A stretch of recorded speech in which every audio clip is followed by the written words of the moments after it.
Bem-vindos, bem-vindas ao Logotonia, uma produção do Grupo de Pesquisas Avançadas em Materialidades, Ambiências e Tecnologias, composto por docentes, estudantes, técnicos e técnicas da Universidade Federal do Sul da Bahia, a UFSB.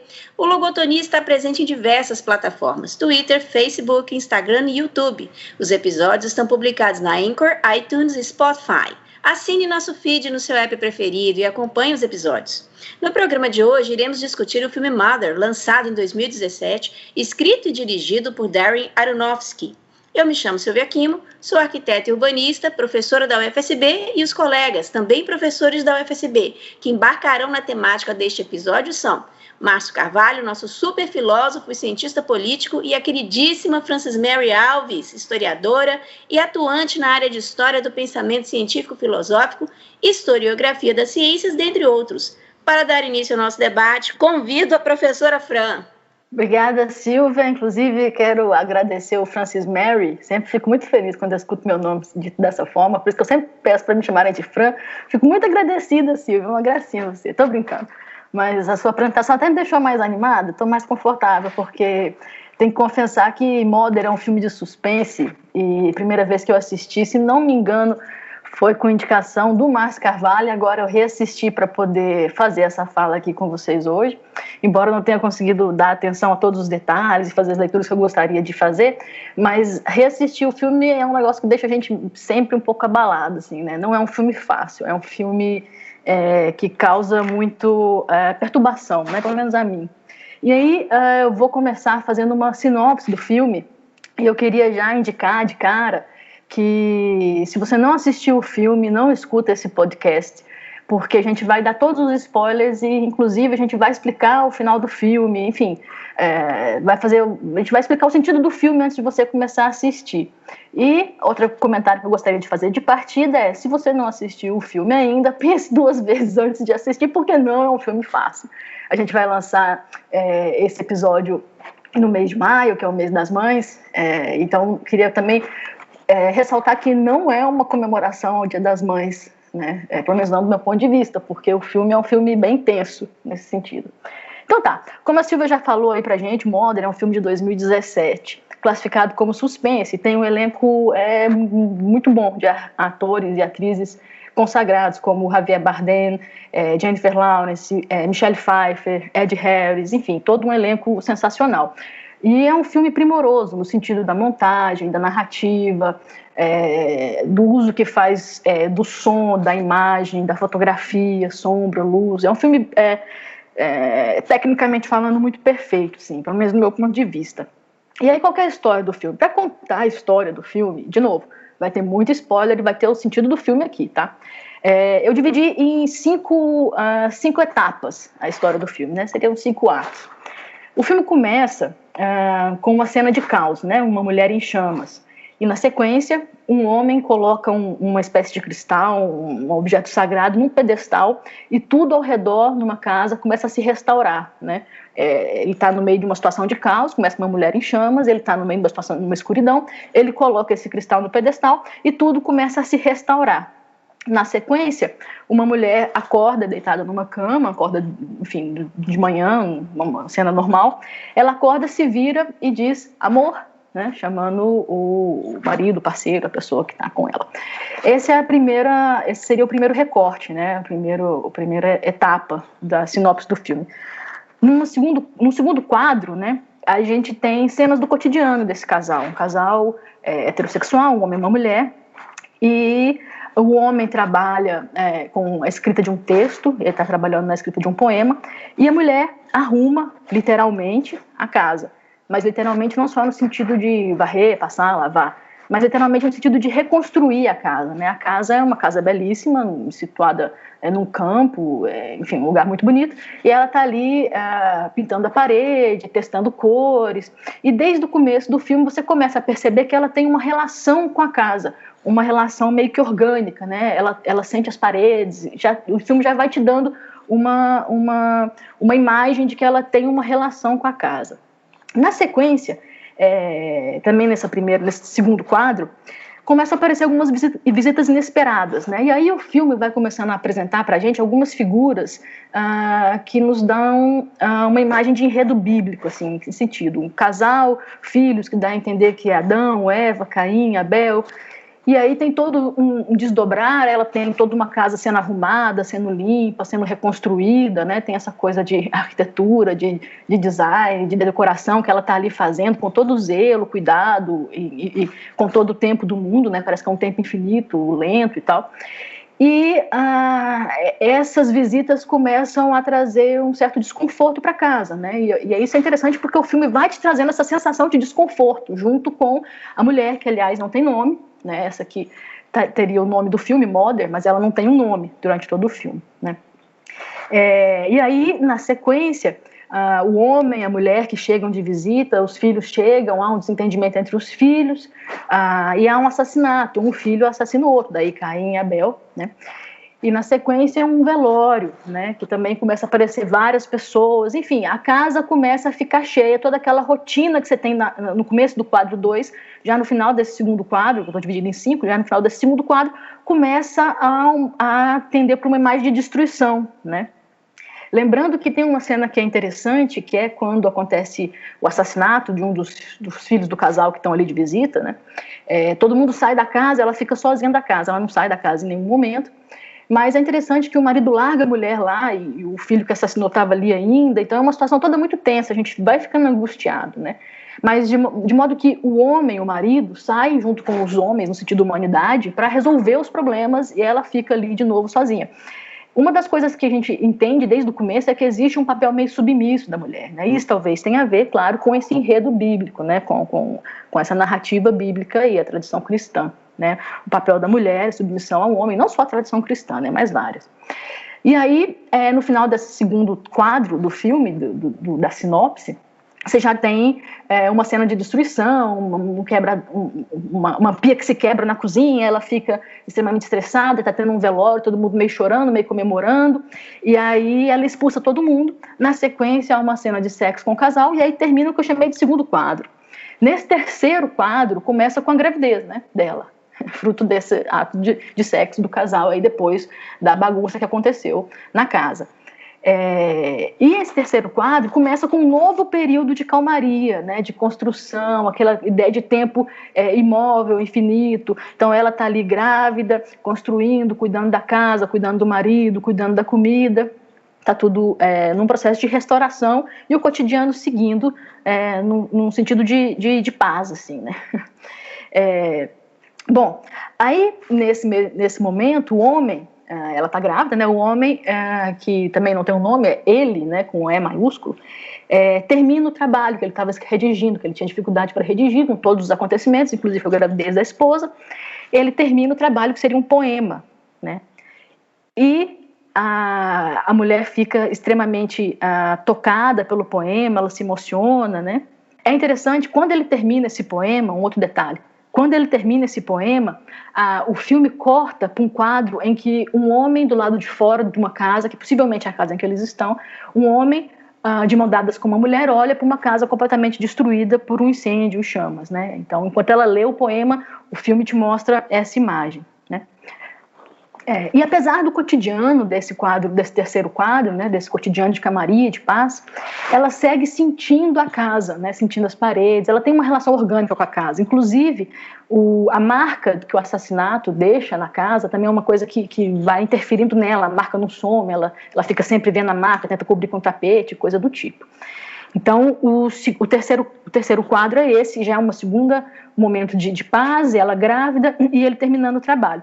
E aí a gente entra para o quarto momento, que vai ser um momento também importante para o filme, que é uma sequência de novos visitantes que num fluxo rápido, né, o filme passa daquele tempo infinito, tempo da situação, para um tempo de revolução, sabe? Um tempo muito rápido. As coisas vão acontecendo rapidamente. Aparecem novos visitantes na casa, pessoas que estão atrás da palavra do poeta, né? Eu ia falar profeta, que tem a ver também, mas é a palavra do poeta, né? Atrás do texto que ele produziu. Então ele começa a receber muitos fãs.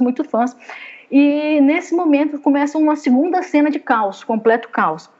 E a casa vai ficando absolutamente cheia no sentido de impossível, pessoas fazendo de tudo que você pode imaginar. desde cultos religiosos até guerra, brigas, pessoas cozinhando, rindo, dançando, pessoas se amando, enfim, tem de tudo, né? Seria uma cena da humanidade ali, um resumo da humanidade nesse quarto momento. No quinto momento, no meio desse caos, a polícia chega, enfim, é esse sentido de tempo da revolução mesmo, né? Tempo do evento, tudo acontecendo rapidamente, uma coisa atrás da outra.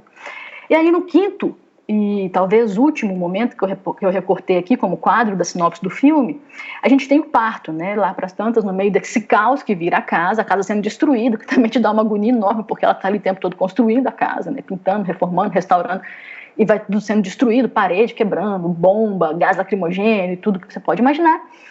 Ela entra em trabalho de parto, ele leva ela para um quarto isolado e ela tem uma criança, né? Por isso o filme se chama Mother. E essa criança, de novo, no sentido de um enredo bíblico, nos dá uma metáfora perfeita do que seria Jesus, né? Assim, o filho do Deus, né? Porque a gente vai chegar lá, e Márcio também vai falar sobre isso, o homem na construção do filme tem essa imagem de criador, né? A mulher tenta proteger a criança recém-nascida e lá para as tantas o homem leva a criança para o caos, né? Entrega a criança para o caos da humanidade, que seria o reflexo de tudo que está acontecendo naquela casa. O mesmo destino de Jesus, né? O cristino, a criança é morta, né? Pelos homens ou pela humanidade, a mulher se revolta, aí tem uma cena de espancamento, e vale destacar que o filme é cheio de violência simbólica, mas também cheio de ultraviolência, né? Desde a morte do bebê recém-nascido até esse espancamento. E esse espancamento da mulher é uma cena que dura muito tempo, não sei se é minutos, mas dura muitos segundos, e é forte, são cenas fortes, assim como a morte da criança. Enfim, e na sequência, a mulher é espancada, ela desce pro porão da casa, onde ela se suicida, ela põe fogo em toda a casa, nela mesma, né? E aí você volta, né? Esse é o último quadro, mas aí você volta para o primeiro quadro, né? Que, de novo, começa no caos, com uma mulher em chama, né? A gente volta para o início.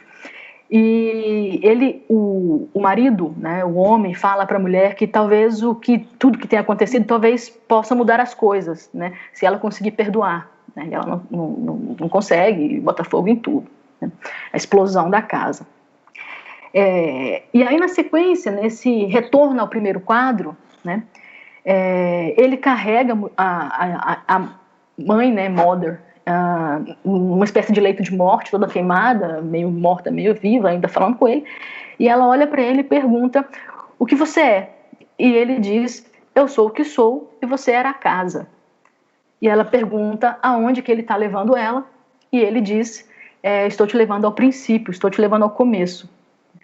Em outro momento ele diz para ela, ele coloca ela no chão e diz para ela que ele é o criador e que ele precisa tentar de novo.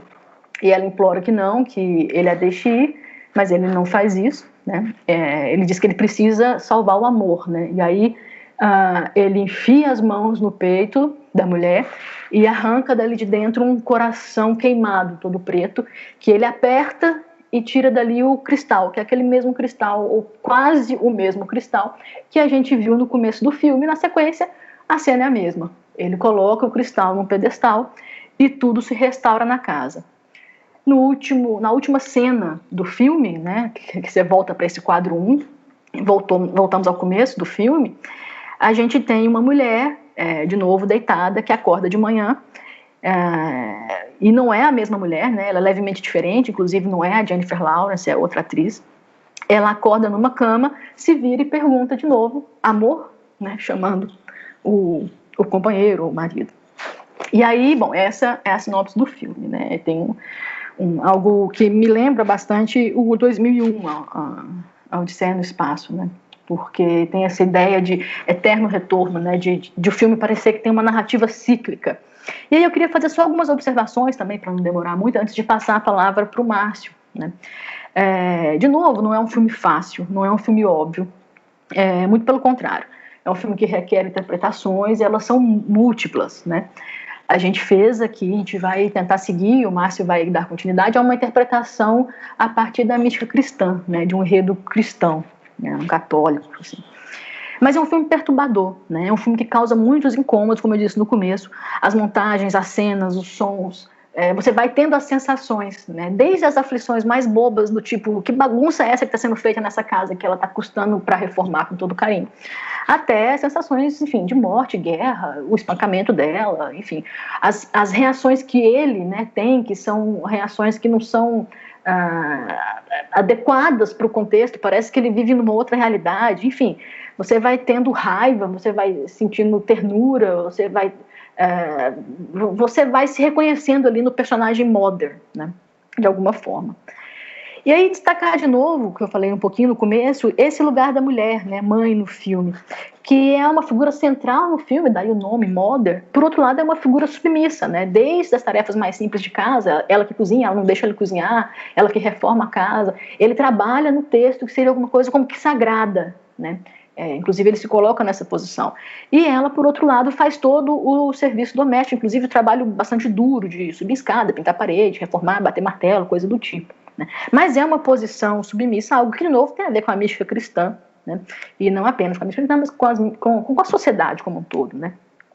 E aí essa mulher também, a gente pode fazer uma alegoria aí com a ideia de a relação que ela tem com a casa e a relação que há com a natureza, né? Porque a mulher mãe natureza, né? Também dominada pelos homens, pela humanidade, é uma tentativa de, né? Tanto é que ela no final põe a explosão da casa, ela bota o final disso tudo, não aguento mais. É um recado interessante. Mas além da questão da mãe como a natureza, né, como essa coisa natural também, uma tentativa de dominação, a ideia da mulher submissa, né, que nos remete aí também a todas as críticas e construções recentes, por exemplo, das teorias do ecofeminismo, né.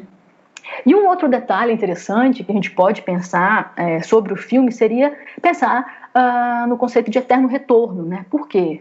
O conceito de Nietzsche lá em Ecce Homo, assim falou Zaratustra, Gaia Ciência, enfim, muitos textos antes e depois desses, né? É uma coisa que perpassa a obra do Nietzsche como um todo. Mas o eterno retorno, e eu não vou tentar aqui fazer uma explicação do eterno retorno, até porque não é o caso e teria que ser uma coisa bem específica para isso, mas enfim, o eterno retorno é um conceito que tem múltiplas interpretações, assim como o filme, né? Você pode ter uma hipótese cosmológica, psicológica, metafísica, né? E o filme traz tudo isso, né? Todas essas hipóteses estão ali descritas, inclusive em sua narrativa, né? A hipótese de uma filosofia da história, né? Porque os tempos ali são rápidos, são lentos e eles são cíclicos, né? Como diria Nietzsche, na mesma ordem de sequência, detalhes, né? Uma repetição cíclica do mundo e seu devir, né? A ideia de infinito, ou, como diriam outros intérpretes, né?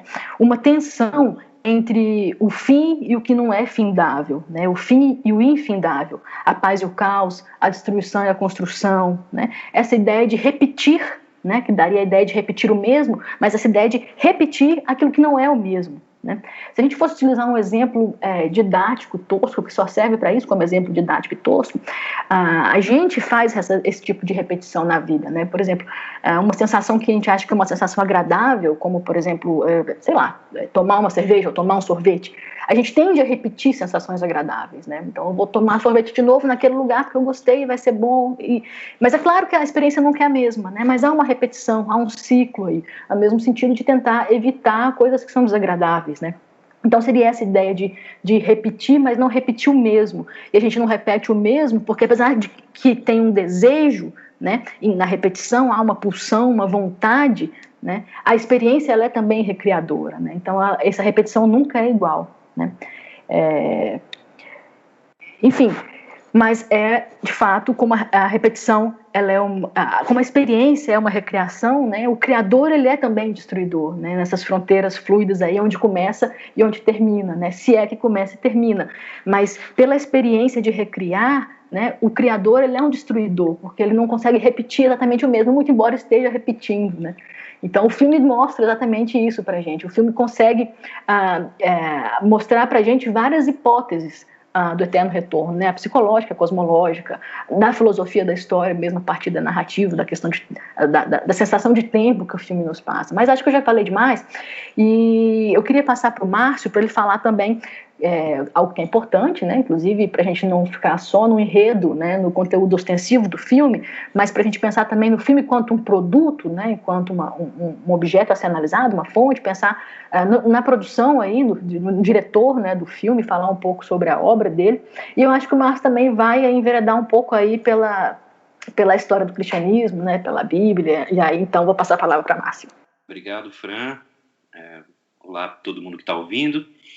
Bom, na verdade, eu gosto muito do Darren Aronofsky, gosto muito, em especial, da direção visual dele, e acho os roteiros dele, na maior parte das vezes, muito instigantes.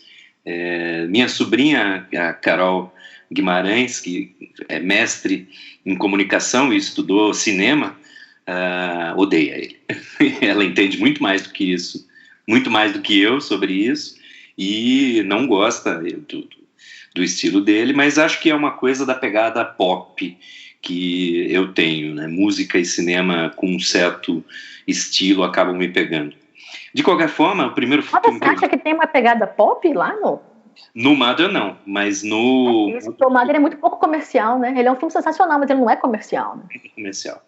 Na verdade, isso é uma coisa que eu ia comentar. Ele foi um pesadelo para a divulgação acho que da Warner, né? Não lembro se é a Warner ou a Universal. Porque eles não sabiam como vender o filme.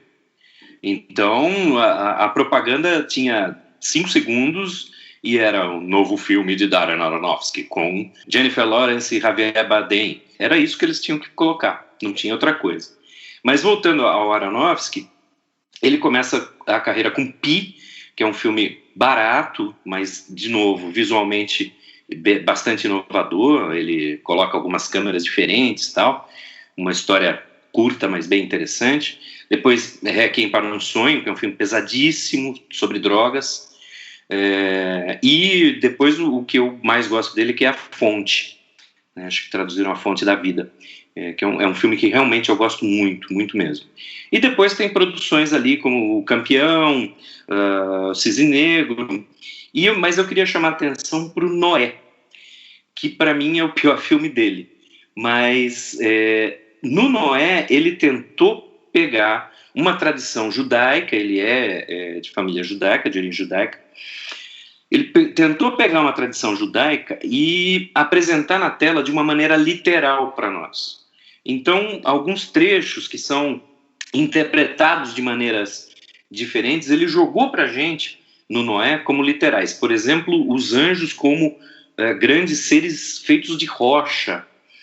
Ele pega de algum trecho que fala a respeito de cristais angelicais e joga isso de uma maneira direta para nós. Então, eu acho que pela experiência do Noé, primeiro, me parece que ele quer contar histórias de fundo mais religioso, mas, ao mesmo tempo, a experiência do Noé, em que ele literalizou demais, me parece que ele aprendeu. E agora, com Mother, ele faz uma alegoria totalmente alegórica, não tem absolutamente citação nenhuma à Bíblia, e, ao mesmo tempo, você termina as 2 horas de projeção e olha e fala, poxa, acabei de passar pelo Gênesis, pelo nascimento de Cristo e pelo Apocalipse.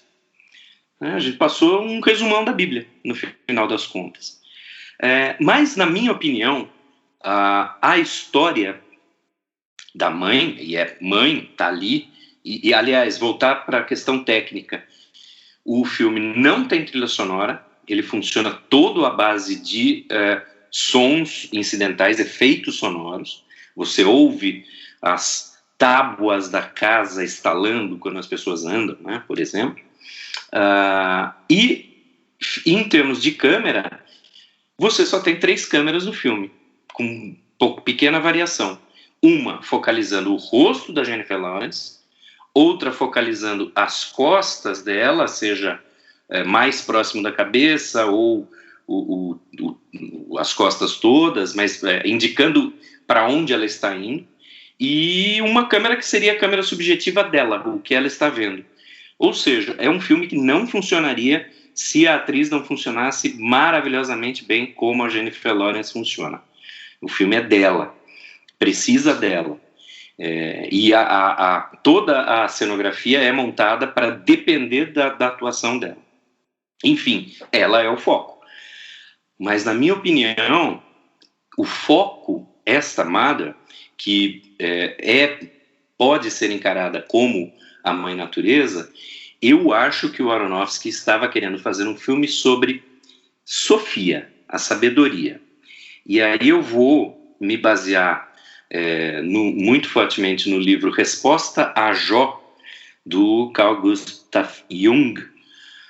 O tema do livro é Jó, mas ele incidentalmente passa pelos temas de Sofia, da sabedoria, e coincidentemente, ou se a gente fosse junguiano, a gente diria que é uma sincronicidade.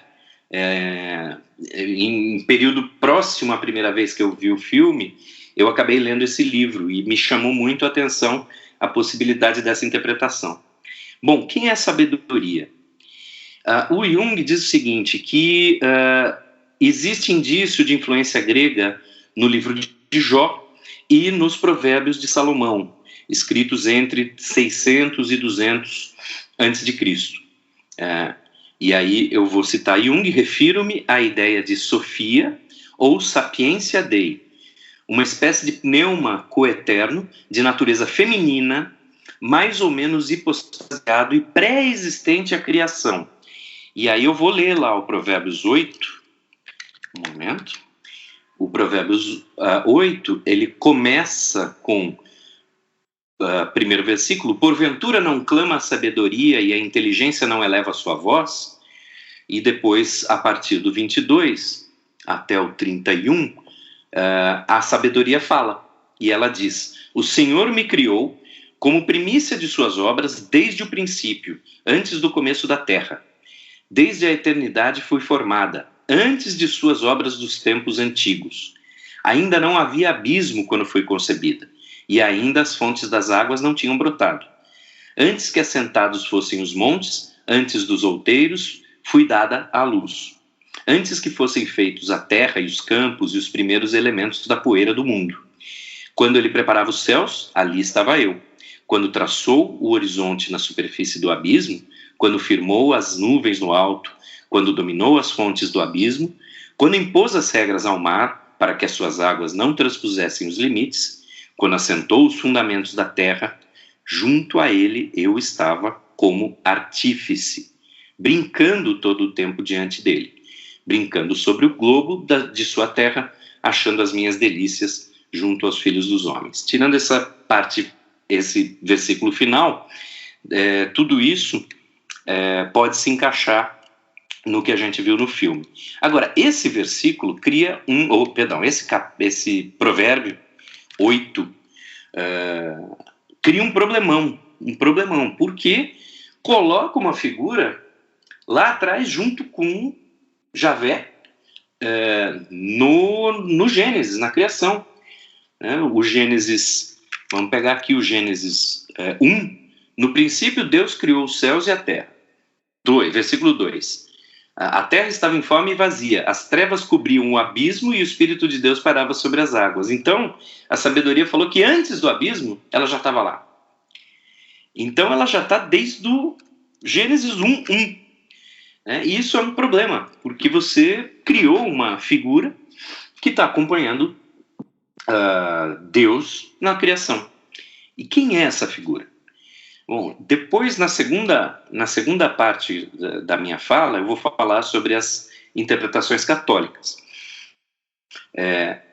Mas, de maneira interessante, houve tentativas de interpretação no sentido de que essa figura já seria Jesus. E aí vai ter toda uma discussão, que eu vou fazer ali mais tarde, sobre se pode ou não ser Jesus, porque ela diz, a sabedoria: o Senhor me criou como primícia de suas obras. E aí tem uma questão se a segunda figura da Trindade pode ser criada ou não, né? Mas, de qualquer maneira, o logos do Evangelho de João é, de alguma maneira, equivalente a essa Sofia, né? E isso vai se refletir lá na postura cristã. O que eu encontrei de interpretações pentecostais, ou mesmo históricas, né, protestantes históricas, estavam mais preocupadas em dizer que não é Jesus essa sabedoria, e muitas vezes dizem, olha, é só uma metáfora, é só uma alegoria para dizer que Deus fez tudo com sabedoria, né? Deus criou o mundo com sabedoria, até como uma metáfora para dizer que se a gente buscar a ciência, se a gente buscar o entendimento racional, a sabedoria, a gente está conhecendo a obra de Deus. Tem outras interpretações, desde dizer que a igreja já era, né, um embrião de igreja, essa sabedoria lá atrás, o povo eleito, há interpretações que vão dizer que essa sabedoria é o povo eleito, né? O próprio Jung diz aqui, a sabedoria é o nome feminino da metrópole por excelência, a cidade-mãe, Jerusalém, é amante e mãe ao mesmo tempo, uma imagem de Ishtar, a deusa pagã das cidades.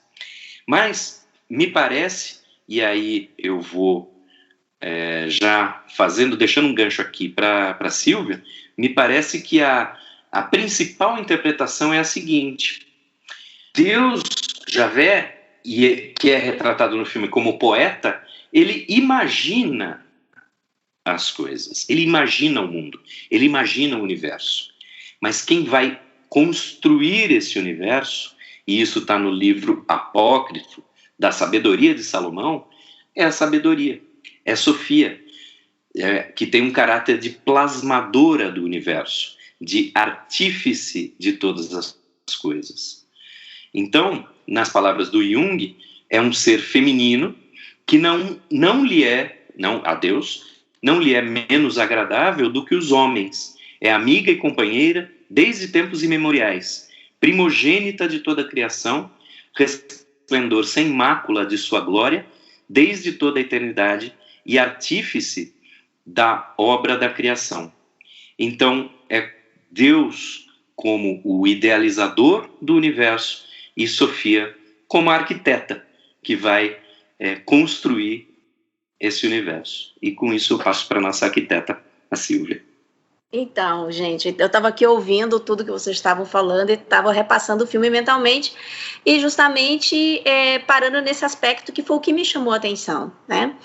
A questão da casa em si, né? E agora que o Márcio fez essa correlação, então, do ponto de vista da grande arquiteta, a sabedoria, a Sofia, seria o Genius Loci, né? Que numa teoria fenomenológica do espaço, né?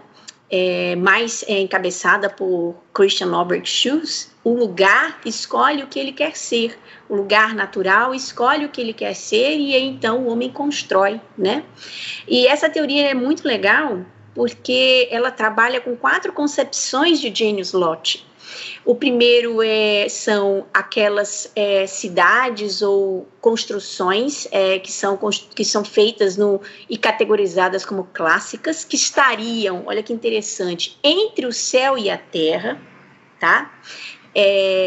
Aquelas que estão mais próximas do céu, que seriam aquelas caracterizadas de cósmicas, aquelas que estão entranhadas na terra, que seriam as caracterizadas como românticas, e aí, peraí que eu vou mostrar para vocês como casa com muita coisa que o filme fala, e aquela que seria complexa, em que há uma mistura de todos estes cenários, esses Genius Loci. E quando eu assisti o filme e observei a arquitetura da casa, como ela estava inserida no terreno, como ela estava inserida na paisagem, eu pude identificar aquela arquitetura, aquela inserção como uma arquitetura romântica, aquela que está entranhada na terra, né, que está enraizada no solo. E é muito interessante essa concepção, né? Ela não está próxima do céu, ela não está entre o céu e a terra, ela está na terra, ela está no chão. E não só esse aspecto dessa análise paisagística e da arquitetura em si, daquela casa em si, outros aspectos do processo de micro-ritualização do que é o habitar. Então, por exemplo, quando a Fran descreve lá no início essa sensação de que ela passa reformando aquela casa, e aí ela escolhe a tonalidade da cor da parede, e a depender da tonalidade da cor da parede, ela encosta as mãos na parede, fecha os olhos e sente a casa, sente aquele coração pulsando lá no porão daquela casa. Eu não sei se vocês se lembram dessas passagens do filme, que foram passagens que me marcaram muito, né? Era como se eu, assistindo o filme, conseguisse sentir a parede quente. Eu tinha essa sensação de que à medida que ela escolhia o tom e que ela sentia a casa mais fria, eu sentia a casa mais quente. Então, isso foram coisas que me marcaram muito quando eu vi o filme. E ela constrói nesse processo de reformar infindavelmente cada canto da casa, e tem essa sensação mesmo, Fran, de que parece que o tempo não passa, né? Que parece que ela passa assim muito tempo detalhando aquilo ali, restaurando aquilo ali. Ela vai construindo esses esses processos de ritualização da conexão com aquele espaço, né? Como se a casa realmente fizesse parte dela e ela parte da casa, né? E a destruir a casa, atrapalhar toda aquela organização que ela vai dando o trabalho de fazer, muito ruim. Causa angústia não só na personagem que a gente assiste, como, por exemplo, em mim causou uma angústia horrível de ver que todo aquele trabalho era gradativamente perturbado, destruído. Então, isso foi uma coisa que me marcou muito no filme e que eu consegui captar. Essa questão do processo da micro-ritualização, e aí não todo mundo faz isso, nós fazemos isso o tempo todo, nós criamos micro-ritualizações, e a gente cria micro-ritualização com ambientes da nossa casa, a gente micro-ritualização com objetos da nossa casa, e também micro-ritualização com um entorno imediato de onde a nossa casa está inserida, com as ruas, com os bairros, com a cidade em si, com o espaço urbano como um todo, com os espaços de lazer que são públicos. Então, nós fazemos isso o tempo todo, e quem trabalha muito isso, com essa análise do processo de micro-ritualização, é o Ifu Tuan, quando ele lida com a percepção, né, ambiental. E outro também, arquiteto, né, no caso, Ifu Tuan não é arquiteto, mas um outro arquiteto que trabalha também com essa questão da análise da micro-ritualização, mas aí já num contexto mais macro, né, um contexto de cidade, seria o Kevin Lynch, né? Então, assim, o que eu observei muito no filme essa coisa, né? E é muito interessante porque eu fui assistindo e quando chega no final, a Fran já até falou no início, né, que ela pergunta a ele o que ele diz, eu sou o que sou, e você era a casa, né? Então caiu bem naquilo que eu realmente me senti quando eu assisti o filme desde o início, né? Eu não fui para esse lado da análise mais bíblica, embora eu consegui pegar algumas coisas assim, mas não aprofundada nesse aspecto, mas no sentido de uma arquiteta vendo este filme, em que para mim a casa não era só a casa era ela, era a própria Jennifer Lawrence, né? E ele era um frequentador daquele espaço, né? Enquanto ela escolhia, inclusive, como decorar ou como destruí-la, se assim fosse, né? E que sem a casa nada podia existir, né? E aí também, lógico, eu também fui fazendo a analogia com a questão da terra como um todo, né, da natureza, da mãe natureza, né, onde nós habitamos, e sem ela a gente não sobrevive.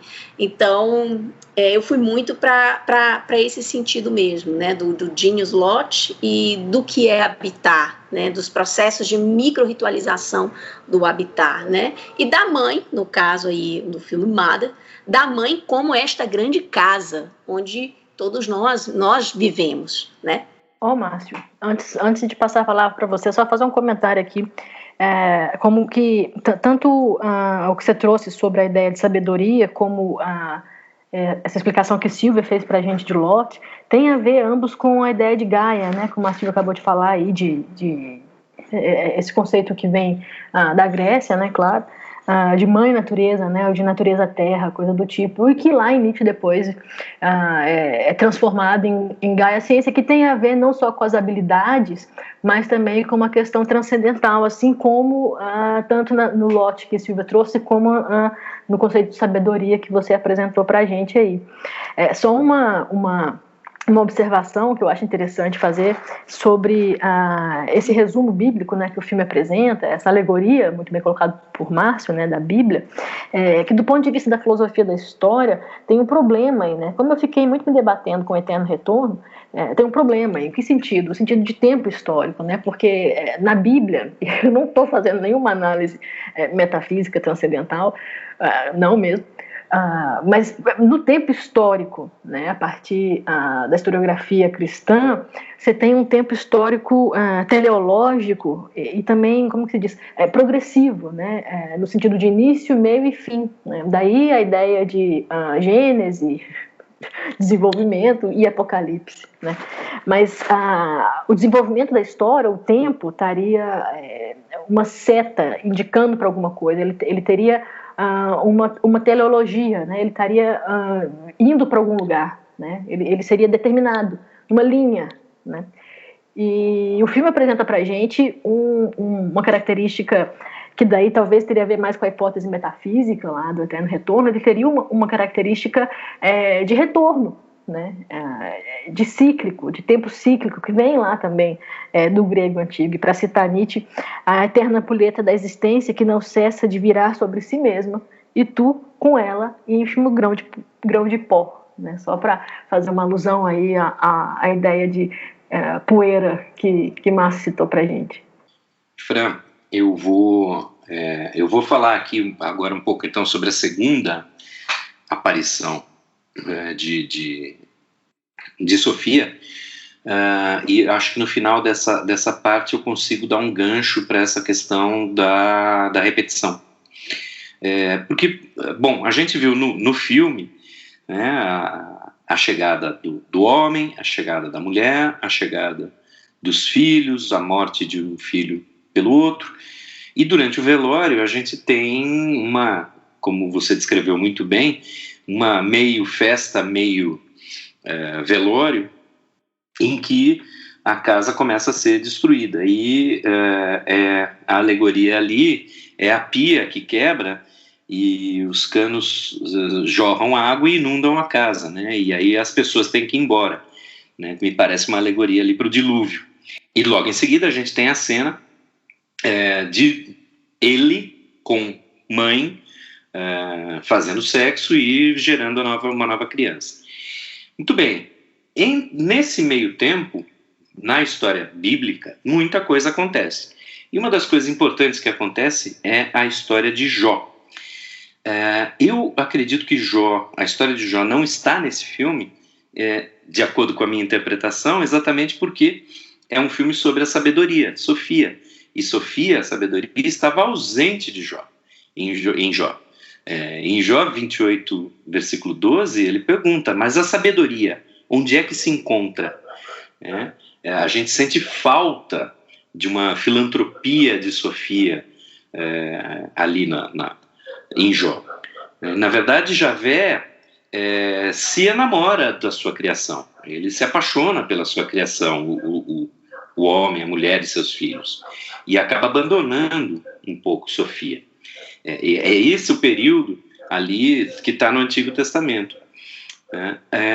E aí, voltando ao Jung, o Jung dá uma importância muito grande a Jó. Se vocês se lembrarem da história de Jó, né? Satanás chega, e aqui eu estou usando sempre a tradução de Bíblia católica, porque é a mesma tradução que está no Resposta a Jó, em português, mas enfim, o Satanás chega para Deus e fala, olha, né, Deus aliás fala para ele, né, olha Jó, ele é perfeito, ele me ama, ele me adora, e Satanás fala, ele te ama, te adora porque você dá tudo para ele. Se você me deixar tirar tudo dele, vamos ver se ele vai continuar te amando. E Deus aceita o desafio. né? Então, são tirados de Jó, é tirado de Jó o gado, a plantação, os filhos, só ele não pode ser tocado. E Jó aguenta como a gente diz, paciência de Jó, né? Mas ele aguenta até um certo ponto, e chega um momento em que ele questiona Deus. Ele questiona porque Deus deve ser o protetor também do ser humano. Deus contém em si, Javé contém em si, a justiça. E Jó clama por justiça. E quando Jó clama por justiça, a resposta de Deus é irada. Ele passa 71 versículos do livro de Jó falando: quem pode fazer tal coisa? Eu posso fazer tal coisa. Você pode, você consegue fazer isso? Eu posso fazer. Ele detona Jó, destrói. Jó já estava destruído pelas condições de vida e Javé acaba com ele. A um ponto de Jó, num certo momento, falar: olha, eu não vou mais abrir minha boca, vou ficar quieto. Ele se submete completamente. Para Jung, esse momento é um momento de virada para Javé, porque Javé percebe o seguinte, que Jó consegue vê-lo, Javé, de uma maneira que ele próprio não consegue se ver. Javé, de alguma maneira, se percebe incompleto e imperfeito pelo fato de nunca ter sido um ser humano, de nunca ter sido uma de suas criaturas. Ele não consegue pensar como uma dessas criaturas. E é nesse momento, a partir desse momento, que ele vai construir a ideia de encarnar, de se tornar um ser humano. Então, no livro do Jung, a resposta a Jó é Jesus, é o Deus encarnado. Muito bem. Agora, qual é o ponto? Nesse momento, a gente tem o reaparecimento de Sofia. O reaparecimento de Sofia, e aqui eu vou citar o Jung, no âmbito divino, o reaparecimento de Sofia indica acontecimentos da criação que estavam por vir. Ela é a artífice, ela realiza o pensamento de Deus, dando-lhe uma forma material, o que é uma prerrogativa da essência feminina. Sua coexistência com Javé indica o hierógamos eterno, hierógamos do casamento divino, do qual foram gerados e nasceram os mundos. Está prestes a se operar uma grande mudança. Deus quer se renovar no mistério das núpcias celestes e quer tornar-se homem. Mas o Adam Secundus, o segundo Adão, não deve ser o primeiro a provir diretamente das mãos do Criador, mas deverá nascer de mulher humana. Então, Deus quer vir encarnado, mas ele não quer vir encarnado como veio Adão, formado do barro, soprado, com a pneuma, mas ele quer ser filho de seres humanos. Então, por isso, a Virgem Maria é escolhida como vaso puro para o nascimento futuro de Deus. Sua autonomia e independência em relação ao homem é realçada pela sua virgindade radical. Maria é uma filha de Deus, a qual se definirá dogmaticamente. Em época posterior, foi distinguida desde o início, com o privilégio da Imaculada Conceição e assim libertada da mancha do pecado original. Daí se vê que ela pertence ao status antilapsus, estado anterior à queda. Isso significa um novo início. A pureza absoluta do seu estado nos mostra de imediato que não somente Maria é portadora do Imago Dei, imagem de Deus, em toda a sua integralidade, mas que encarna também como esposa de Deus o seu protótipo, ou seja, a Sofia. Como esposa de Deus e rainha do céu, ela ocupa o lugar de Sofia no Antigo Testamento. Então aqui a gente chega à interpretação católica daquele provérbio 8. Né? A interpretação católica vai oscilar, ou vai inicialmente dizer que era Maria essa sabedoria que estava lá atrás com Deus. Ele já criou Maria esperando, sabendo que um dia viria a encarnar e que precisaria desse vaso puro. É interessante que no catolicismo isso teve uma certa variação, no sentido em que nunca fica totalmente claro se Maria é Sofia e, portanto, vai ser o vaso que vai receber Jesus, ou se Jesus, enquanto Logos, é Sofia. E aí Maria seria a receptora, a casa da sabedoria. Eu encontrei algumas descrições católicas e me parece que até um certo momento, até a década de 1950, interpretava-se que Jesus era Logos e era Sofia. Inclusive, esse provérbio 8 era lido no dia 8 de dezembro, que é o dia da Imaculada Conceição. Mas teve um édito papal, em 1950, que dogmatizou a subida de Maria como aos céus em corpo. E a partir desse momento me parece que se consolida, então, a ideia de Maria como sabedoria. Até porque, lá no começo do cristianismo, essa natureza de Cristo era motivo de discussão e heresia. A gente teve a proposta de Ário, ali pelos anos 300, mais ou menos, uma proposta de que o filho foi criado pelo pai. Então, eles têm naturezas diferentes, né? Então, no final das contas, ele propõe isso é considerado heresia, e a proposta que vence é a de Atanásio, o opositor de Ário, que era apoiado pelo imperador Constantino, que foi convertido, e nos concílios de Niceia, em 325, e Constantinopla, em 381, vence a ideia de que existe uma consubstancialidade, homoousios, o mesmo ser, ou mesma substância, é o filho em relação ao pai.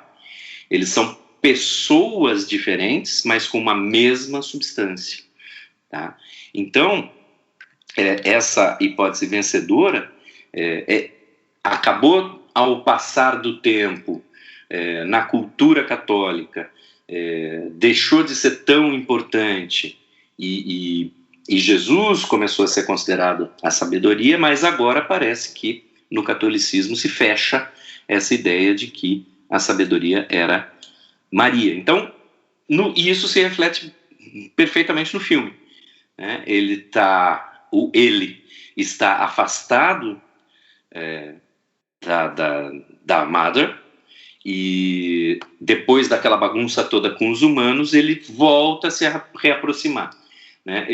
De novo, não me surpreende que Jó não está no filme, porque se é um filme sobre ela não estava presente no episódio de Jó.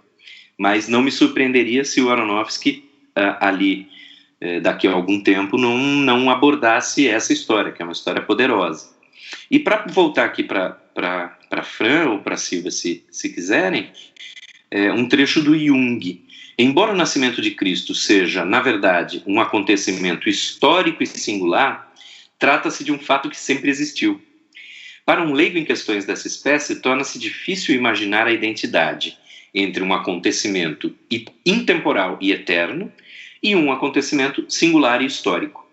Por isso, ele deve acostumar-se com a ideia de que o tempo é um conceito relativo que, a rigor, deveria ser completado pela noção de existência simultânea de Bardo, e aí ele está citando o livro tibetano dos mortos, ou pleromática. Pleroma é o todo, tudo que existe ou pode existir. Então, completado pela noção de existência simultânea de todos os processos históricos. Aquilo que existiu como processo eterno no pleroma surge no tempo como sequência aperiódica, ou seja, uma repetição muitas vezes irregular. E eu acho que quando a gente chegar à última aparição de Sofia, vai dar para entender como ela se encaixa nessa no filme e como a gente encaixa, Fran, nessa escatologia cristã que, como você bem disse, parece muito unidirecional, né? Da criação ao apocalipse. Mas tem uma saidinha ali, talvez. E eu passo. Que é uma saída metafísica, né? Assim, mística. Portanto, assim, pelo menos na filosofia da história, na teoria da história, a gente... a historiografia, né? Os historiadores não consideraram isso, assim. Mas é interessante você trazer isso, Márcio. Você fala tão bonitinho, eu acho que você devia ser professor de catecismo. Tô brincando. Mas foi muito bom. Inclusive, essa visão que você passou aí, de que Maria teria sido imaculada, etc e tal, que ela viria como um retorno, né? Sem o pecado original. É interessante também, porque daí você já retoma essa ideia que eu estava tentando puxar aqui o tempo todo, que é a ideia de cíclico, né, de retorno. Eu puxei a partir de Nietzsche, mas não apenas. Agora, fica sempre, né, e aí vem da tradição judaica e depois cristã, essa coisa de uma imagem meio que submissa da mulher, né? E também eu acho que, do ponto de vista histórico, assim, é compreensível que seja por conta da sociedade naquele período, né? Não que hoje seja muito diferente, mas fica essa ideia de submissão que a gente vê, inclusive, tanto em Sofia, quanto em Maria, como em Gaia, como em Mãe Natureza, em todas essas imagens, né? E como a gente vê também no filme a partir da imagem encarnada ali da Mother, né? Daquela mulher que é a Jennifer Lawrence. Outra coisa interessante é a repulsa que ela tem por todos os visitantes da casa, mas em especial pela figura da Michelle Pfeiffer, não, da... Como é que ela chama? Da Michelle Pfeiffer, a figura da Michelle Pfeiffer, né, que é a esposa, a primeira mulher que chega na casa, né, nessa confusão toda. E a gente começa a ter essa sensação de repulsa também, né? É uma mulher que ela olha e ela está dando aquela imagem de perfeição, tanto é que o cartaz do filme ela tem um coração, né? Que é de onde tira o cristal, uma imagem bem de Maria, assim, aquela imagem clássica, um rosto redondo, aquela imagem bem renascentista, assim. Mas ela tem uma repulsa completa pela mulher que chega na casa, né, a Michelle Pfeiffer, que para ela seria vulgar, enfim, por aí vai. Mas eu já fiz as pontuações, né? Então aí no caso eu passo pro... A única coisa que realmente eu enfatizo é essa questão que fica muito clara, né? Da casa, da atriz, do espaço como um todo, como o locus, né? O lote. Isso fica muito claro para mim mesmo, né? Onde tudo acontece, onde todos residem, onde inclusive é destruído, né? Mas aí, no caso, eu passo para o Márcio Carvalho para ele dar sequência. Mas só um outro detalhe ainda, Márcio, que talvez seja interessante. Você falou que tomara que o diretor retome essa outra narrativa de Jó e tal. Eu não sei não, essa retomada de narrativa, acho que esses caras que fazem esses negocinhos pode ficar tudo muito louco, feito o Lars von Trier lá, sabe?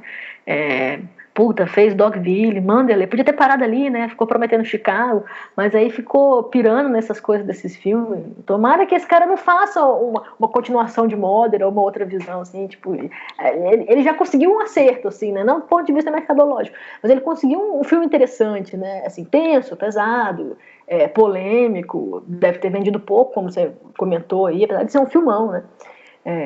Eu recomendo que as pessoas assistam com cuidado, mas tomara que ele não grave não, tomara que ele não fique tentando continuar essa obra não tenho medo desses caras ficar tipo malucos, feito Lars von Trier. Gente, para quem tá ouvindo, eu recomendo, esse foi um dos melhores filmes que eu já assisti, viu? Foi um dos melhores filmes que eu já assisti, mas lembrando aí o Logotonia anterior, o Márcio vai me lembrar aí qual que era o episódio. Eu acho que era o Anticristo, né? É um filme sensacional, nunca mais vou ver. Inclusive, eu recomendo que as pessoas tenham cautela ao assistir, mas é sensacional. É naquele registro, nossa, que filme lindo, nunca mais vou ver. Nunca mais quero ver isso daí. Não, no caso de Mada, não acho, não. Acho que dá pra... No caso de Mada, acho que dá pra pegar, sim. E rever. Mas, Fran, a gente vai combinar pro próximo quadrimestre só coisa leve, hein? Eu gostei da indicação de Formiguinhas. Já até pensei aqui, ó, Formiguinhas e a condição da classe trabalhadora. Não, tem tudo a ver, não, tem tudo a ver. Inclusive, quando eu trabalhava com um componente lá de, como é que é? Estudos interdisciplinares do trabalho, passava a formiguinha, porque tem muito a ver. Eu falei com o Guilherme que a gente pode fazer o Formiguinhas Z versus Vida de Inseto. Eu acho legal ficar nesses filmes que são filmes comerciais, entendeu? Que as pessoas assistem e nem percebem todo o que tem por trás ali, né? Todas as possibilidades interpretativas. Porque o Mother é um filme que ele pode ser utilizado para vários fins didáticos, assim, né? Tipo, se eu fosse hoje fazer um componente curricular, uma disciplina sobre Nietzsche, eu utilizaria com certeza. Muito mais do que o clássico é utilizar o 2001, né? Mas o Mother é muito melhor que o 2001 nesse sentido aí de um filme mais bem elaborado. Eu vou forçar a barra, né? Porque eu também 2001 de Kubrick é sensacional. Mas o Mother tem uma narrativa interessante, né? Ele tem um fluxo, você acompanha ali melhor o filme, né? Do que o 2001, que para a sala de aula talvez seja um ritmo meio complicado. O Mother é mais interessante para a sala de aula de ensino superior, né, gente? Porque o filme é bem pesado. Deixa eu puxar a terceira aparição aqui de Sofia, né, de acordo com Jung, que é justamente no Apocalipse. E o que Silvia estava falando a respeito da casa, né, é interessante que o Apocalipse vai se dar no porão ali. E é aquele porão que no final das contas, começa a existir a partir do pecado original.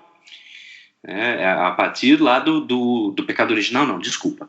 A partir da violência do assassinato de um irmão pelo outro.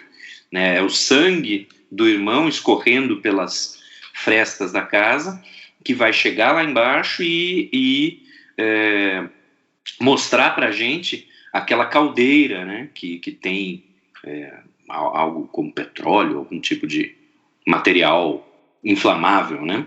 E é dali que vai ser, é nesse porão que vai ser a cena do Apocalipse. E no Jung, e a Silvia está lembrando aqui, que é na caldeira que está o coração, né?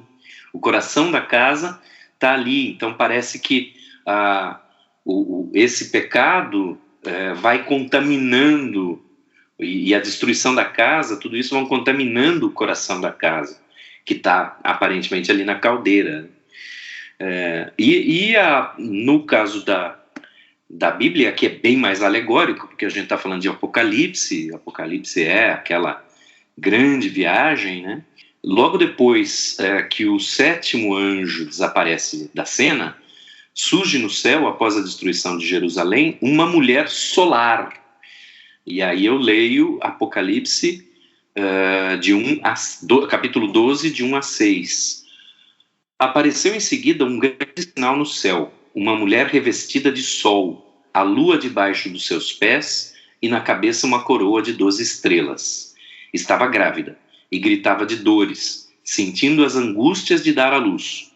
Depois apareceu outro sinal no céu, um grande dragão vermelho, com 7 cabeças e 10 chifres, e nas cabeças 7 coroas.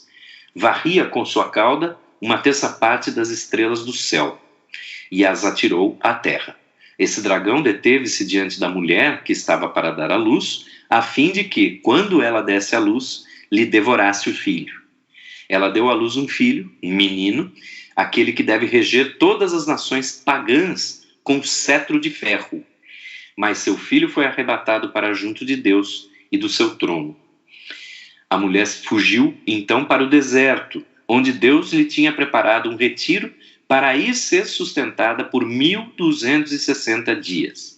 Bom, Jung vai dizer que essa visão destoa do conjunto do Apocalipse.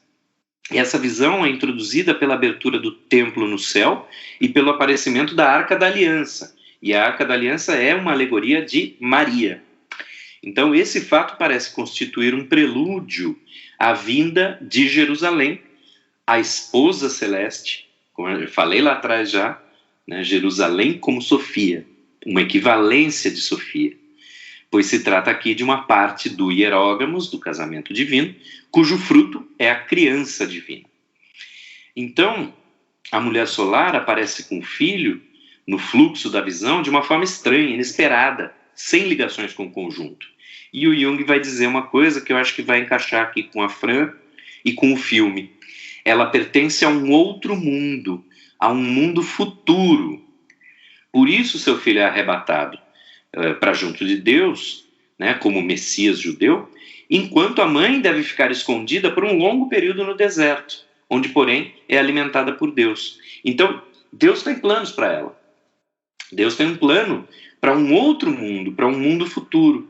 E talvez essa alegoria ali do filme, da Mother, promovendo a queima da casa, e o Him, ele, com maiúsculo, retirando o seu coração e criando uma nova joia, seja uma alegoria disso, de que ela cumpriu o seu papel nesse ciclo, mas ela precisa deixar um legado para o próximo ciclo. E da mesma forma que a casa que ela está foi gerada com o coração de uma anterior, com a joia do coração de uma anterior, né, ela também tem uma missão lá para o próximo ciclo que vai acontecer. E aí a gente talvez amarre mesmo na visão bíblica, tem aí uma pontinha de uma possibilidade de você pensar no funcionamento cíclico de eterno retorno. Mas eu acho que era isso que eu tinha para falar. É isso, repetir, mas repetir não mesmo, né? Tem algum sentido mesmo.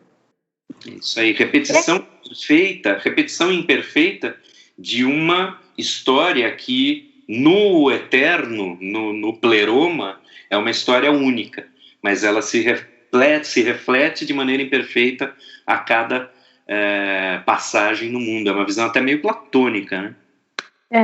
E falar isso de visão platônica também é interessante o começo e o fim, né? Que ela chama por amor e que ele fala que vai tentar de novo por amor. E o chamado é por amor, né? Que é a questão da mãe terra, né? De Gaia, porque parece nesse sentido bíblico também que a terra foi abandonada, assim, e a gente ocupou desse jeito que a gente ocupou, né? E aí entra naquela questão que eu estava comentando sobre o lote romântico, entendeu, Fran? A concepção arquitetônica da casa, né, o formato da casa. Enquanto a gente estava discutindo, eu busquei algumas imagens na internet de como era a casa do filme. E ela tem todas as características do lote romântico, que é esse entranhado na terra.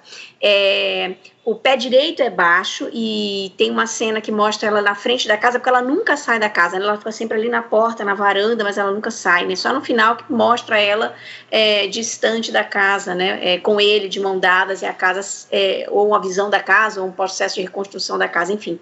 Mas você observa que a casa tem os telhados, né? Tem aqueles frontões, e aí existe um pé direito curto, mas curto mesmo, a distância, né, do chão ao frontão é bem curta, é bem achatada, então mostra essa casa achatada, como se ela estivesse se enterrando, se entranhando na terra mesmo, né, que vai, né, que na verdade faz esse link com a questão da casa, dessa casa romântica, né, dessa casa terra, dessa casa mãe terra, né, dessa casa com veios, com rizomas para a natureza, entendeu? E que, lógico, né, essa conexão, né, do que seria, né, da ligação do homem com a natureza, com essa casa, né, onde a gente habitamos, né? Então, por isso que tem foi uma coisa que eu vi que marcou muito, né? Essa ligação. E esse final foi muito marcante, quando ele diz o que ele é, o que ela é, e quando ela acorda novamente e chama amor. Então, para mim, fechou completamente com essa visualização do que era essa mãe, essa casa, esse espaço, essa coisa entranhada mesmo na Terra. Fechou tipo um ciclo, né, literalmente. Agora, Silvia, só uma coisa interessante. Nesse finalzinho, quando ele carrega ela já lá, meio morta, meio queimada, eles estão dentro da casa ainda. Tem um momento que ela sai da casa, mas não é um momento que ela sai da casa. Na verdade, é uma coisa meio flashback, que é quando ela senta no degrau da escada para ler o poema dele pronto, né, que é o texto pronto. E aí tem um flashback ali naquele momento em que ela está lendo e o rosto dela emocionado. aparece uma visão de fora da casa, ele de costas, ele dá a mão para ela.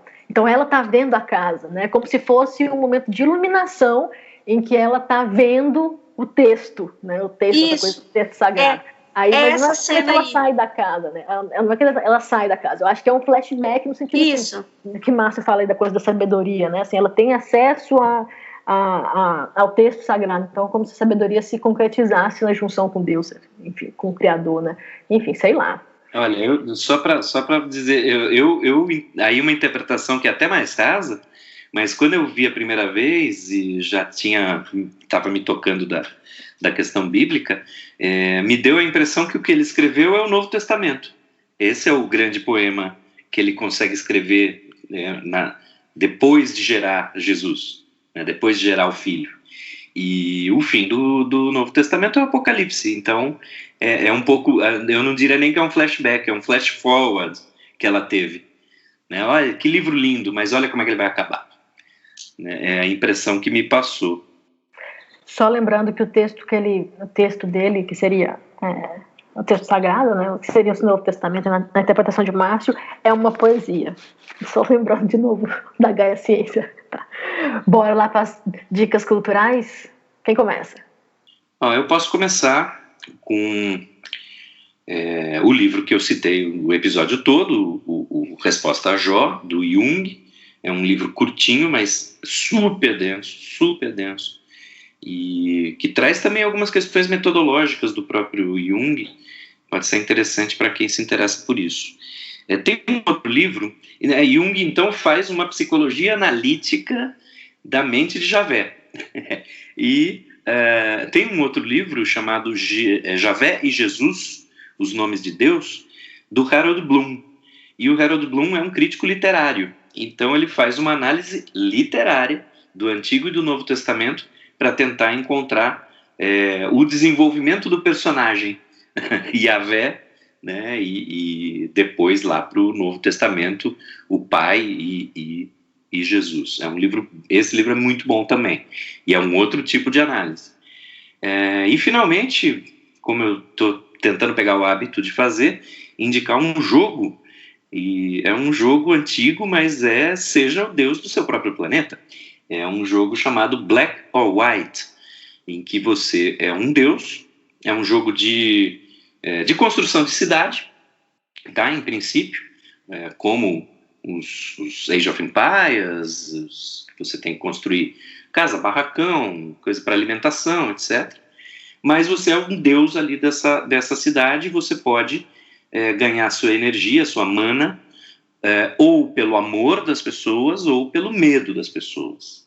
Então, se você vai optando pelo medo, o cenário aos poucos, paulatinamente vai mudando, o céu fica mais escuro, nublado, o mouse é uma mão, né, a mão de Deus, essa mão vai ficando mais demoníaca, ou pelo contrário, se você faz boas ações ali com o seu povo, o cenário vai ficando mais aberto, brilhante, uma mão angelical, etc. É bem gostoso de jogar, um jogo mais antigo, lá dos 2000, eu vou deixar no post, ele está ali no Abandonware, dá para jogar sem baixar, inclusive hoje dá para jogar no browser, eu acho.